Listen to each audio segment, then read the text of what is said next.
I'm just pouring myself out to God, and I'm saying, God, can you please just give me a dream or a vision or whatever it is to show me what the truth is. Whatever the truth is, I want to follow it. I don't care if it's Islam or if it's Christianity. I just care about who you are. And it doesn't matter how difficult the path is to walk, I will walk it. And I'm kneeling at my bed and I'm just praying and I'm crying. And I'm asking God, can you just give me a vision, a dream, a sign, something, anything? Because I cannot get to this truth. You need to give me this truth if I'm going to know what it is, because I can't get to it myself. At that moment, I received a vision. And it's hard to describe, but if you can imagine, I was sitting at the edge of my bed, and the wall, which was just a few feet away from me, it was gone. It was like pitch black. Everything was gone. And all I saw instead of the room was just thousands of crosses. And I was in that vision probably for a second, a minute, I don't know. But as soon as I came out of that, I looked up at God and I said, God, this doesn't count. I was like, I'm in Florida, Epcot Center, it's a small world after all. Things are messing with my head. Could be jet lagged, who knows? I can't trust this, maybe this is my mind. And so for me, I needed more certainty before I would accept everything. And so I asked God, I said, God, can you give me another dream? I'm sorry, not a vision, a dream. Forget I ever asked for a vision. Can you please give me a dream? And if that dream tells me to become a Christian, I'll become a Christian. And if it tells me to stay Muslim, I'll become Muslim. I'll stay Muslim. Well, that night I got a dream. Suffice it to say, it was very symbolic, okay? This dream, it was kind of like Pharaoh and Joseph's dream, like animals and big giant things and, things that don't make sense. And I came out of it, and when I came out of it, I sat down, I contemplated, I thought, and I concluded that the dream was indicating that I should become a Christian, but I couldn't be sure because it was so symbolic. I asked my parents, I said, what do you think? And they interpreted it the same way I interpreted it, but without the same conclusion. They interpreted each of the symbols the same way I had. But when I asked them what they thought it meant, they said, we don't know. And then I asked my friend Dave, and he's like, what do you think it means? So I went back to God, and I said, God, can you give me 3 dreams? You like the number 3? And please make the next one extremely clear. I'm saying it like I was demanding these things of God. I was actually just really, really asking for them. And so, interestingly, God took more and more time to give me these. The vision I had immediately, and then the dream I had later that night, and then the second dream I had a few days after I asked for it. But this one's a very clear one, and I'll share it with you. In this dream, I'm standing at the threshold of a narrow door. Okay, the door is very narrow. That's the most poignant part of the dream. It's just wide enough to fit me, and it's just tall enough to fit me. And it has some depth to it, 5-6 feet or so, made of brick. It's a doorway, kind of. And at the other end of the doorway is a room set with a feast. Round tables everywhere in this room, and the food on the tables, but people haven't started eating yet. Everyone is dressed up extremely well, and they're sitting at the tables, but they haven't started eating. They're all looking that way. They're waiting for the speaker or the owner or whoever to come and start the event. I know I want to be in that room. Like, that is where I want to be. But I can't get into that room because at the other end of the doorway is my friend David. He's blocking it. He's sitting there. And I can't get past him. And so I look at him and I'm like, David, I thought we were going to eat together. And he says, you never responded. And even in the dream, I knew that in order to get into that room where I wanted to be, I needed to respond to David's invitation. When I woke up, I called David. And I said, David, what do you think this means? And I could hear his eyes roll. And he says, Nabil, this dream is so clear, I don't have to interpret it for you. Which reminded me of what I had asked God. I said, God, can you give me a dream so clear I don't have to interpret it? And I said, what do you mean, David? And he says, just go to Luke chapter 13, verse 22. And I had been given a Bible by David, an NIV study Bible, well before I'd ever planned on reading it. And so I pulled it out and I opened it up. in the NIV Study Bible, Luke 13:22 starts off with the words, the narrow door. And my heart kind of skipped a beat. I hadn't read this section of Luke before. I'm going to paraphrase it for you. Here's what it said. Jesus is going through the towns and villages preaching the good news of the gospel. And the disciples asked him, Lord, are many people going to be saved? And he says, make every effort to enter through that narrow door, because many, I tell you, will try, and few will be able. And you will see people sitting inside at the feast of Abraham, Isaac, and Jacob.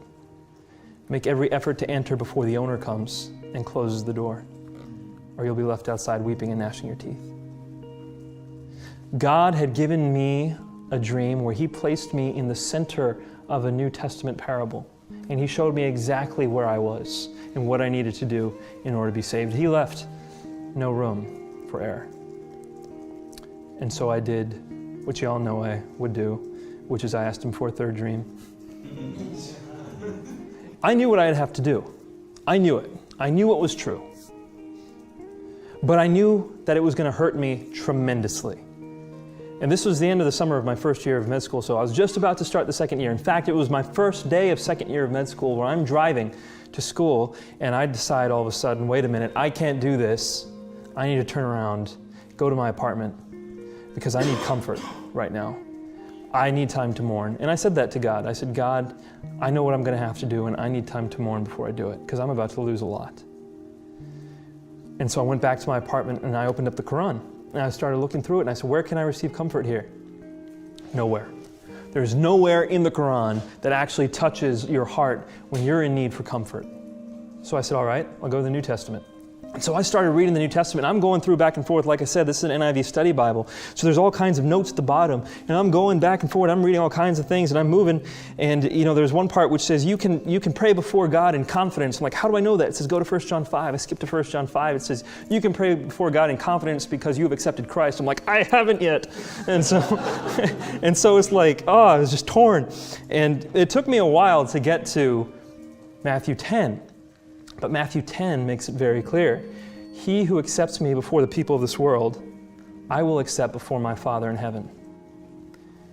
And he who denies me before the people of this world, I will deny before my Father in heaven. See, I had gotten to this point where I intellectually knew Christianity was a strong case. I had emotionally received all kinds of guidance through the New Testament, and I had spiritual guidance from the Lord himself, and yet I had not proclaimed Christ.